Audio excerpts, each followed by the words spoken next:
যখনই আপনার মন খারাপ থাকবে, মনে কষ্ট থাকবে, দুঃখ থাকবে, তখন আপনি কয়েকটি কাজ করবেন, দেখবেন আপনার এই মন খারাপটা মুহূর্তের মধ্যেই খুশিতে রূপান্তরিত হয়ে যাবে, মনের সব দুঃখ কষ্টগুলো দূর হয়ে যাবে। আপনাকে আমার আল্লাহ এত প্রশান্তি দান করবে যে মুহূর্তের মধ্যে আপনি সন্তুষ্ট হয়ে যাবেন। প্রথম নম্বর কাজ হলো, যখনই আপনার মন খারাপ হবে, যখনই আপনার মনে কষ্ট জমিয়ে থাকবে, তখন আপনি উত্তম রূপে ওযু করে আপনি নামাজে দাঁড়িয়ে যাবেন। আল্লাহ পাক বলেন, ইয়া আইয়ুহাল্লাযীনা আমানুস্তাঈনু বিস-সাবরি ওয়াস-সালাহ, তোমরা আমি আল্লাহ পাকের কাছে চাও ধৈর্য এবং নামাজের মাধ্যমে। যখন তুমি ধৈর্য এবং নামাজের মাধ্যমে আমার কাছে চাবে, আমি আল্লাহ পাক মুহূর্তের মধ্যেই তোমার সব দুঃখ কষ্টগুলো আমি দূর করে দেব। এজন্য যখন আমাদের মনে কষ্ট আসবে, দুঃখ আসবে, আমরা মুহূর্তের মধ্যে নামাজে দাঁড়িয়ে যাব। নামাজে দাঁড়িয়ে গিয়ে আল্লাহ পাকের কাছে আমরা চাইতে থাকবো।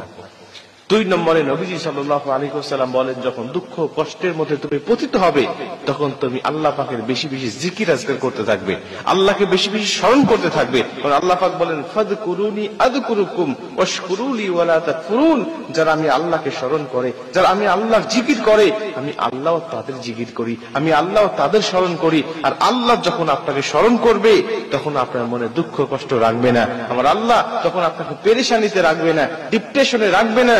তখন আমার আল্লাহ আপনাকে সন্তুষ্ট করে দিবে, আপনার উপরে সন্তুষ্ট হয়ে গিয়ে।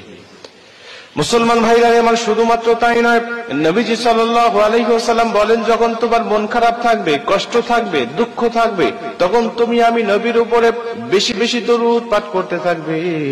আমি নবীর উপরে যখন তুমি দরুদ পাঠ করো, আমার আল্লাহ খুশি হয়ে তোমার উপরে কমপক্ষে 10টি রহমত নাজিল করে দেয়। একবার দরুদ পাঠ করার কারণে 10টি রহমত তোমার উপরে নাজিল হয়ে যায়। আর যখন তুমি রহমতের অধিকারী হয়ে যাও, যখন তোমার উপর রহমত পতিত হয়, তখন তোমার মনে কোনো দুঃখ কষ্ট থাকবে না, জীবনে কোনো দুঃখ কষ্ট থাকবে না। সব দুঃখ কষ্ট দূর করে আমার আল্লাহ তোমাকে পরিপূর্ণ সুখময় শান্তিময় একটি জীবন দান করবে।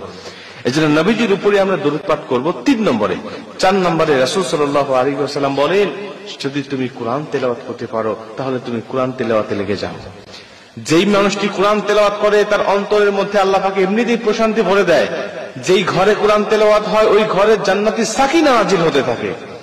আল্লাহ রাসূল সাল্লাল্লাহু আলাইহি ওয়াসাল্লাম সাহাবী বলছেন যে, আমি সন্ধ্যার সময় যখন কোরআন তেলাওয়াত করতাম, মাঝে মাঝে দেখতাম যেন আমার ঘর থেকে আসমান পর্যন্ত সাদা শুভ্র আলোক রশ্মির একটা সুড়ঙ্গ পথ তৈরি হয়ে গেছে।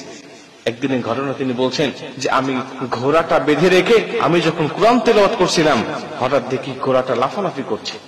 ঘোড়াটা লাফালাফি করছে, যেই কোরআন বন্ধ করে দেই তেলাওয়াত করা, ঘোড়া নিস্তেজ হয়ে যায়, ঘোড়া লাফালাফি বন্ধ করে দেয়। আমি হঠাৎ করে এভাবে কয়েকবার করলাম। যখনই তেলাওয়াত শুরু হয়, তখনই ঘোড়া লাফালাফি শুরু করে, যখনই কোরআন তেলাওয়াত বন্ধ হয়, তখন ঘোড়াটাও থেমে যায়। আমি যখন কোরআন তেলাওয়াত বন্ধ করে বাহিরে চলে গেলাম, তাকিয়ে দেখি আমার ঘরের চালের উপর থেকে সাদা শুভ্র আলোক রশ্মি আমার ঘরের থেকে আসমান পর্যন্ত ছিল। হঠাৎ দেখি যেটা চলে গেল। মুসলমান ভাইরা আমার, তিনি বলছেন, আমি এটা দেখার পরে নবীজি সাল্লাল্লাহু আলাইহি ওয়াসাল্লামের কাছে চলে গেলাম। ডাক দিয়ে বললাম, ইয়া রাসূলুল্লাহ, আমার ঘরে এই অবস্থা আজকে দেখেছি। কোরআন তেলাওয়াত করি, আমার ঘোড়াটা লাফালাফি করে, কোরআন তেলাওয়াত বন্ধ করি, ঘোড়াটা নিস্তেজ হয়ে যায়। এভাবে যখন কয়েকবার হলো, আমি তেলাওয়াত বন্ধ করে ঘর থেকে যখন বাহিরে চলে এসেছি, আমি তাকিয়ে দেখি আমার ঘরের চালের উপর থেকে এরকম সাদা শুভ্র আলোক রশ্মি বেয়ে বেয়ে চলে গেল আসমানের দিকে।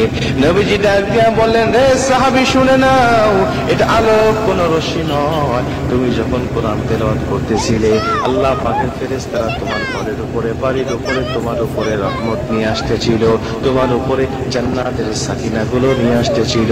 আর এগুলো দেখে ঘোড়াটা লাফালাফি শুরু করেছে। যখন তুমি কোরআন তেলাওয়াত বন্ধ করেছো, ঘর থেকে চলে গিয়েছে। মুসলমান বন্ধু আমার, এজন্য কোরআন তেলাওয়াত করব, জিকির আজকার করব, নামাজের মাধ্যমে, ধৈর্যের মাধ্যমে, দরুদের মাধ্যমে আল্লাহ পাকের কাছে পানা চাইবো, আল্লাহ পাকের কাছে জীবনের প্রশান্তি গুলো চাইবো। আমার আল্লাহ অবশ্যই আমাদের জীবনটাকে সুখময় শান্তিময় করে দিবে। জোরে কোন সুবহানাল্লাহ।